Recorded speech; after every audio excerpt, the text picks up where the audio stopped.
Dédicace à mon père. C'est à toi que je veux offrir mes premiers vers. Père, j'en ai cueilli les strophes un peu rudes. Là-haut, dans ton royaume gauzeâpre solitude, par les bois touffus et les genêts amers. Tu ne les liras point, je le sais, ô mon père, car tu ne sais pas lire, hélas. Et toi qui fis tant d'efforts pour donner des maîtres à ton fils, on ne te mit jamais à l'école primaire. Car, petit-fils d'un cerf et fils d'un artisan, dès que ton pauvre bras fut tout juste assez ferme pour pousser sur ses gonds le portail d'une ferme, tu tombas dans les mains d'un âpre paysan, qui, t'ayant confié son brebis et 20 chèvres, du matin jusqu'au soir et tous les jours de l'an, t'envoya promener selon troupeau bêlant, par les ajoncs fleuris où sont tapis les lièvres. Car ta plume, ce fut un grand fouet dont ta main cinglait les boucs barbus, les chèvres espiègles, qui tondaient lestement les orges et les seigles, ou les béliers jaloux se heurtant en chemin. Mais tes maîtres, un vieux pâtre apocalyptique, qui pour chasser les loups t'enseigne des secrets, ou bien le merle noir, vieux rêveur des forêts, qui célèbre encore pan sur sa flûte rustique. Tu chantais, tu sifflais pourtant, pauvre petit. Tu prenais au lacet des perdreaux et des grives, et le soir, au souper, tes blanches incisives mordaient dans le pain noir d'un joyeux appétit. C'est qu'une bonne fée, à travers les bruyères, t'apportant en cadeau quelques rêves vermeils, venait te visiter souvent dans ton sommeil et mettait du sourire au coin de tes paupières.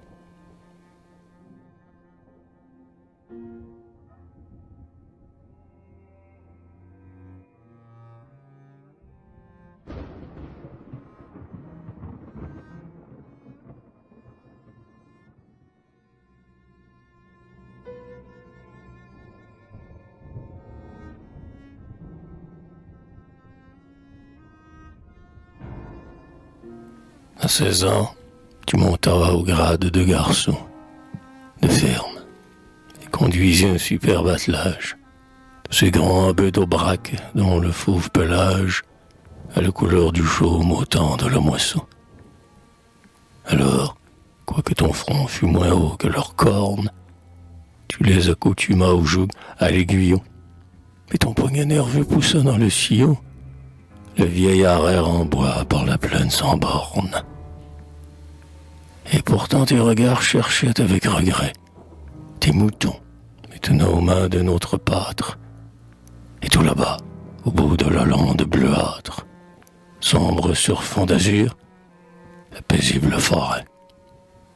Car le bois t'attirait déjà comme il m'enchante, non point pour y rêver au murmure du vent, ni pour entendre, ainsi que je le fais souvent, la source qui sanglote et la grive qui chante, mais pour y travailler comme un dur pionnier, pour y couper des troncs, pour y tailler des planches, pour y faire voler sous ta hache les branches qui passent de l'azur au four du charbonnier.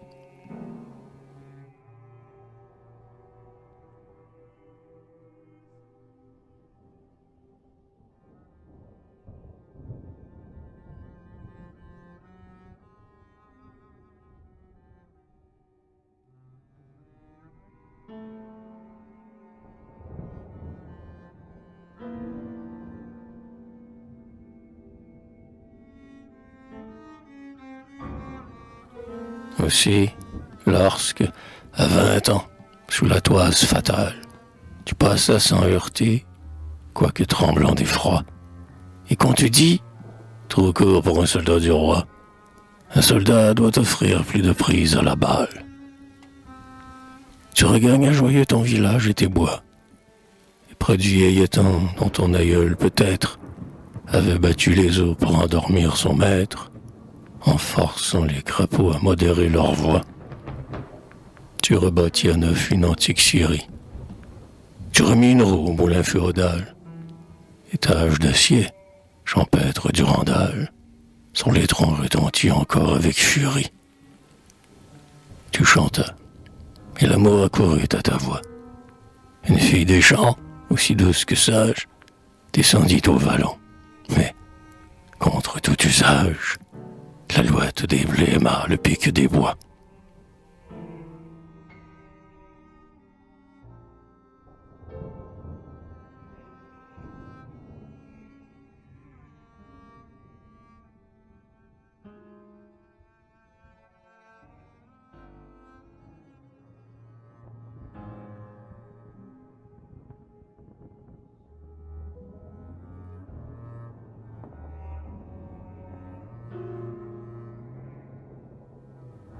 Mais depuis ces beaux jours, hélas, que de jours sombres, que de chagrins cuisants, que de labeur romain, que de manches de hache usées entre tes mains, que de soupirs éteints par le bois dans ses ombres, que de nuits sans sommeil lorsque les grandes eaux s'engouffraient au ravin pendant les mois d'automne et nous endormaient dans leur voix monotone. Mais tu tremblais pour ton moulin et nos berceaux. Que de chocs meurtriers, que d'horribles blessures, dans cette lutte avec la matière, où souvent le bois se révoltait contre un être vivant et rendait à ton corps morsure pour morsure. Un vieux chêne noué dur comme le fer repoussait tout à coup, en grinçant, ta cognée, qui dans ton pied faisait une large saignée et mêlait au copeau des morceaux de ta chair. La scie aux dents d'acier, la meule aux dents de pierre, déchirait tour à tour ton corps endolori, sans jamais à tes lèvres arracher un seul cri, sans jamais d'une larme amollir ta paupière. Ouais, 20 fois je t'ai vu, stoïque travailleur, de quelques grands combats corps à corps contre un arbre, revenir, le front pâle et froid comme le marbre, vaincu, saignant, mais fier et narguant la douleur. Un jour même, chacun pleurait près de ta couche, et nous, tes chers petits, t'appelions, anxieux. Tu nous fis tout à coup quelques contes joyeux, et le rire soudain revint sur chaque bouche.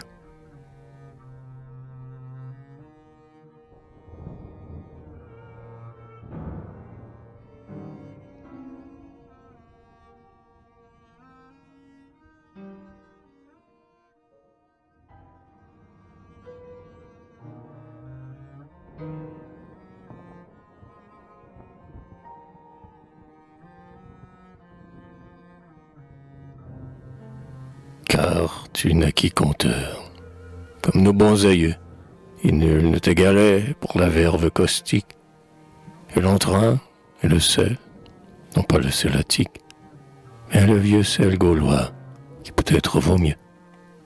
Aussi, lorsque Noël ramenait les veillées, si, tout en arrosant de vin bleu nos marrons, tu faisais un récit émaillé des jurons, les rires éclatants s'élevaient par volées.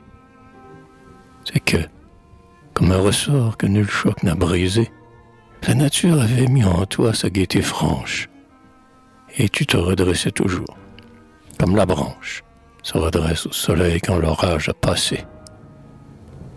L'âge même, ce qui le plus fort tremble et ploie, a beau blanchir ta tête et te courber les reins, il ne peut t'arracher tout à fait tes refrains, et s'il te prend la force, il te laisse la joie. Et tu vois arriver, sans regret et sans peur, comme un bon ouvrier ayant fini sa tâche, la mort qui de tes mains ferait tomber l'âche, et de son grand sommeil te paiera ton labeur.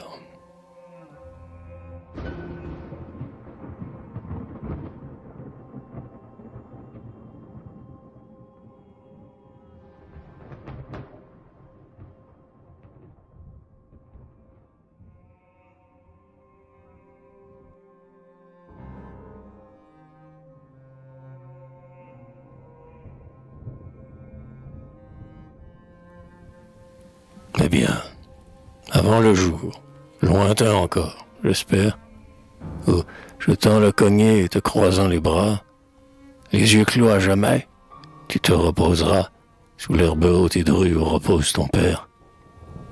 J'ai voulu de mes vers réunir les meilleurs, ceux qui gardent l'odeur de tes bruyères roses, de tes genêts dorés, de tes houmas roses, et t'offrir ce bouquet de rimes et de fleurs. Puis, un soir, j'y viendrai peut-être, à la veille, te lire ce recueil. Mais si mes vers sont bons, tu songeras, et j'ai fixé sur les charbons, à ta fière jeunesse, à mon livre effeuillé. Voici ton frais vallon, là, tes coteaux herbeux, là, ton ruisseau bavard, peuplé de libellules, tes ruches où le miel déborde des cellules, tes prés où gravement ruminent les grands bœufs. La basse-cour avec ses coqs aux rouges crêtes, et son doux chien de garde au soleil endormi. Puis, tout au loin, le bois profond, ton vieil ami, Opérac, toi dont seules les chansons secrètes. Opérac, où les lots grêlent dans leur fort, pendant que les oiseaux chantent dans les feuillages, et que les écureuils entassent leur pillage de faine et de glands au creux des arbres morts. Opérac, qui te vit à 10 ans petit pâtre, et te voit aujourd'hui, vieux bûcheron cassé. Regardez longuement, contre un d'eux adossé, les arbres que tu n'as pas eu le temps d'abattre. Puis, ton petit moulin, qui parmi les prés verts, travaille en bavardant, et doucement marie, sa voix au grincement strident de la scierie, et dont le chant m'a pris à cadencer les vers.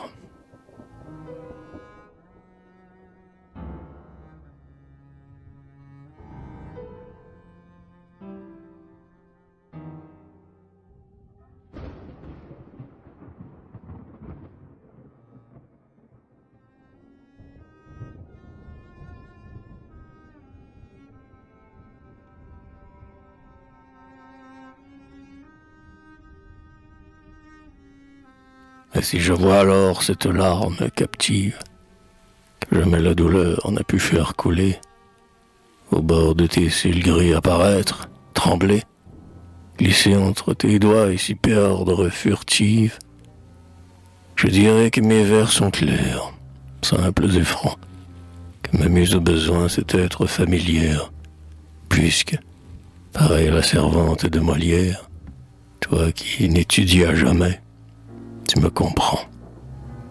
Je dirais que c'est là mon destin m'attache, de chanter la forêt qui nous a tant nourris, et de me souvenir, chaque fois que j'écris, que ma plume rustique est fille de tâche.